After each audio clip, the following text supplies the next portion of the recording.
निवडणुकीच्या निमित्तानं आयोजित केलेल्या महायुतीच्या या जाहीर सभेला उपस्थित असलेले आपले सगळ्यांचे नेते, महाराष्ट्राचे कर्तबगार नेते, राज्याचे उपमुख्यमंत्री, राज्याचे अर्थमंत्री आणि पुणे जिल्ह्याचे पालकमंत्री माननीय अजितदादा पवार, माननीय श्री अतुलजी ब्रह्मभट, आपले माजी खासदार शिवाजीराव आढळराव, त्याचबरोबर सुरेशराव घुले, प्रदीपजी कंद, आपल्या नगराध्यक्ष पदाच्या उमेदवार मोनिकाताई बानखेले आणि व्यासपीठावर उपस्थित सर्व उमेदवार, उपस्थित बंधू आणि भगिनींना, 2-3 दिवसापूर्वीच तसेच आपली जाहीर सभा झाली. त्या सभेमध्ये मी सविस्तरपणाने बोललेलो आहे.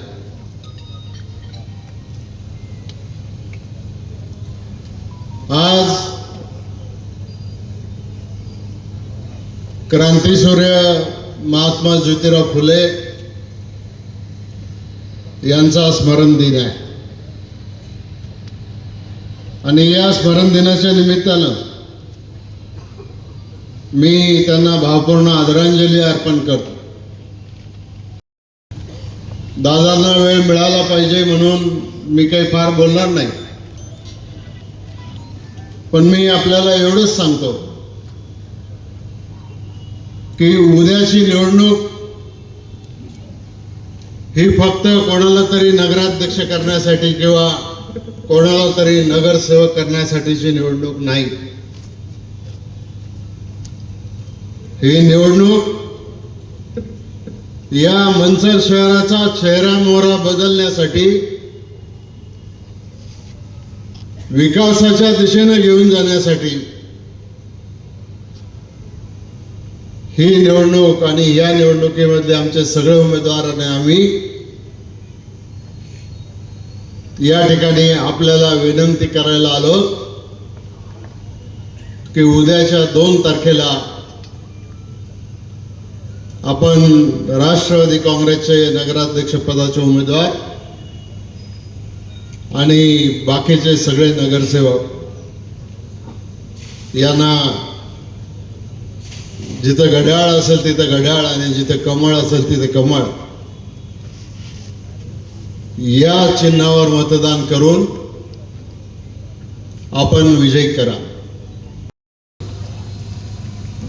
ग्रामपंचायतीला मर्यादा असतात, पण ज्या वेळेला सरकारने निर्णय घेतला की जी मोठी शहरं आहेत, मोठी गावं आहेत, त्यांना नगरपंचायत किंवा नगरपालिकेचा दर्जा त्या ठिकाणी द्यायचा. सगळ्या मंचरच्या लोकांशी बोललो आणि इथं नगर पंचायत झाली. आज मला सांगायला अभिमान या ठिकाणी वाटतो की पूर्वी ज्या ग्रामपंचायतीला वर्षाला फक्त 1.5 कोटी रुपयाचं उत्पन्न मिळत होतं, आज 21 साली झालेल्या या ग्रामपंचायतमध्ये 22, 23, 24 आणि 25 या वर्षामध्ये अजितदादांच्या माध्यमातून, मुख्यमंत्री महोदयांच्या माध्यमातून 150 कोटी रुपये जवळपास या ठिकाणी मंजूर आपण त्या ठिकाणी केलेले आहेत. अनेक कामं पूर्ण झाली, अनेक कामं पूर्ण करायचीच आपल्याला. आजची सभा म्हणजे अजित दादांना मुद्दाम इथं बोलवलं की दादा आम्हाला या मंचर शहराचा चेहरा मोहरा बदलायचा आहे, तुम्ही या, जनतेकडून तुमच्या खूप अपेक्षा आहेत. आणि मग त्याच्यासाठी आज मी मंचरच्या जनतेला या ठिकाणी सांगू इच्छितो. मग गावातले रस्ते असतील, गावामधल्या घन कचऱ्याचा प्रश्न असेल, गावामधली बंदिस्त गटार व्यवस्था असेल, सार्वजनिक ठिकाणी नागरिकांच्यासाठी टॉयलेटच्या सुविधा असतील, या सगळ्या गोष्टी आपल्याला करायच्या आहेत. नगर पंचायतीच्या जवळ 36 गुंठे जमीन शिल्लक आहे. अजित दादा आम्हाला या मंचरच्या नगर पंचायतसाठी त्या ठिकाणी अद्ययावत प्रशासकीय इमारत बांधायची आहे आणि त्याच्यासाठी लागणारा निधी हा आपल्याकडून त्या ठिकाणी उपलब्ध करून दिला पाहिजे. हिंदू, मुस्लिम, जैन, दलित, आदिवासी सर्व समाजाच्या कार्यक्रमाच्यासाठी विकासाचा आराखडा आम्ही तयार केलेला आहे. देवेंद्र शेठच्या पुढाकारानं 200 कोटी रुपये खर्च करून जैनांचं तीर्थक्षेत्र त्या ठिकाणी उभं केलं जात आहे. देशातून लोक येणार आहेत मंचरला आणि देशातून ज्या वेळेला लोक येतील त्यावेळेला इथला व्यापार वाढेल, इथली बाजारपेठ फुलेल. ते फुलवण्याचं काम आपल्याला करायचं आहे. आज गोवर्धनचा प्रकल्प असेल, आज मोरड्यांचा प्रकल्प असेल, या सगळ्या प्रकल्पाच्या माध्यमातून आपल्याला हे सगळी कामं करायची आहेत.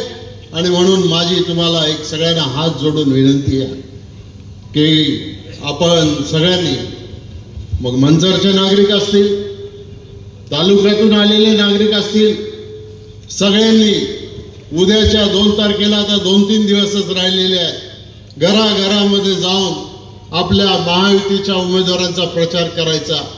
कोणी म्हणेल मी खाली एक मत देतो आणि वर एक मत देतो, ते अजिबात चालणार नाही.